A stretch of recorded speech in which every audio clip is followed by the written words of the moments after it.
Baseball and softball don't share all the same items, so the biggest objective when differentiating between the two is just reading the labels. For instance, baseball is over here on the right and softball is over here on the left. And all you need to do is read those labels which are on the shelves, and you'll be able to tell which stuff belongs to baseball and which stuff belongs to softball, and we need to grant them respect in treating their stuff properly and letting them know if we make any changes.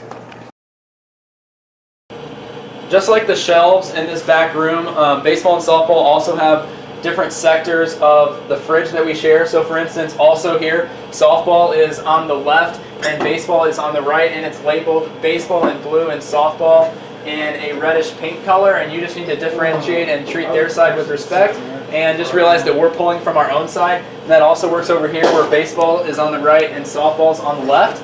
And then on the upper half, baseball has both of these two shelves, and softball has the bottom shelf and baseball has the upper shelf.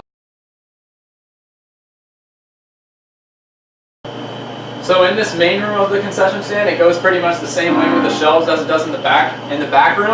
And everything that's baseballs is labeled baseball, and everything that's softballs is labeled softball. However, these two whole shelves up and down are shared by both softball and baseball, so we can both take from those and use as needed. And then down on Brad's side, some shelves are labeled baseball with even some cool stickers, and then softball shelves are labeled softball, and it goes all the way down. So again, we just need to stick to using the items that are inside the baseball or the shared shelves, and softball will use their stuff, and we just need to respect that and then take from our own shelves. So with the paper goods down here, it goes the same way with the shelves above. So baseball has the top shelf, so all of our paper goods such as napkins and paper cups are right here, and we need to use our own shelf of stuff. And then softballs is below, but we're going to stick to the shelf labeled baseball with the stickers, and that's it. For drinks, you have baseball on the left and softball on the right, so just keep in mind that take stuff from the left of the refrigerator.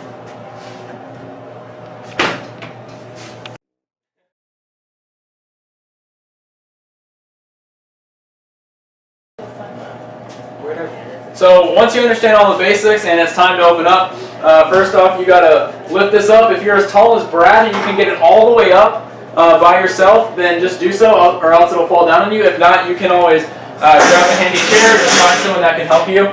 To open it, you're just gonna slide these two pieces outward, and then you just lift it all the way up, and then your next job is to wipe down this surface, and Brad here is gonna do that.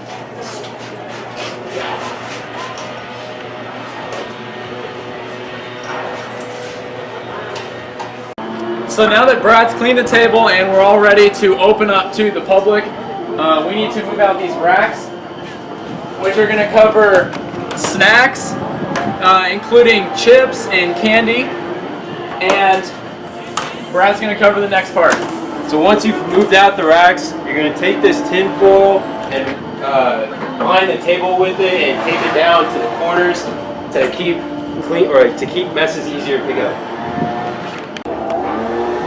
So once you set out the racks for the snacks, we're now going to move out 2 cart tables, and this first one is going to go right outside the opening, and it's going to have condiments such as ketchup, mustard, and mayo for the people who are consuming and purchasing. And this table is going to go right here, and it just opens up nice and easy.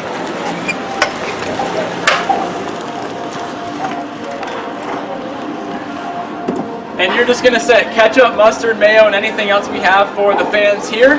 And they can use it on their hot dogs, hamburgers, or anything else that they would like. And then there's one other cart table as well.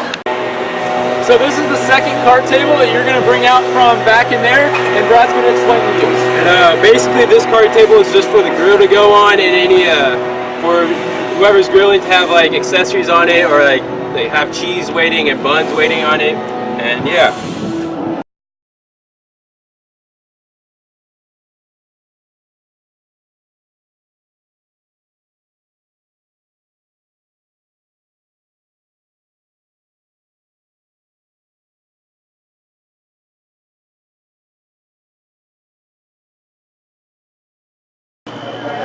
So the main thing to remember when dealing with these appliances is just making sure they're plugged in. For instance, with the microwave or the steamer, which needs water in the bottom of the tray. And then if it's cold, then maybe coffee if necessary, which also comes back from the back room. And then right here, we have a hot dog cooker, which you're going to place in the corner over there. And again, just make sure that's plugged in. And then also in the back room is the big grill just for cooking and barbecuing, which these guys are going to roll out. So these guys right here are going to roll out the big grill from the back room, and they're just going to set it next to the cart table that we placed out there, which is for all of the accessories and all the items that go along with the grilling. And that's for anyone who's just going to grill burgers or anything else that customers may want.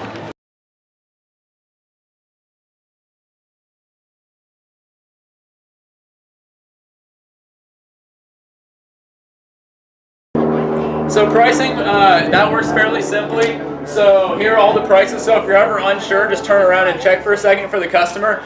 Most things are $1 or $2, but prices can go up. For instance, if Brad here wanted a water bottle, that'd just be $1. And we also have specials where a hot dog, chips, and a drink would be $4, and the price could go up for burgers or a Powerade. And then also coaches and umpires will eat free. So when you're cleaning, you only need to really remember one phrase, just return everything how you found it. So sweep all of the floors, wipe off all the tables, throw away the foil, make sure everything from the outside is brought back in, the grill, the cart tables, everything else. And then just make sure that all of the appliances are unplugged and everything is put back on the shelves where they belong. And then everything else is put in the trash can and it's ready for the next user.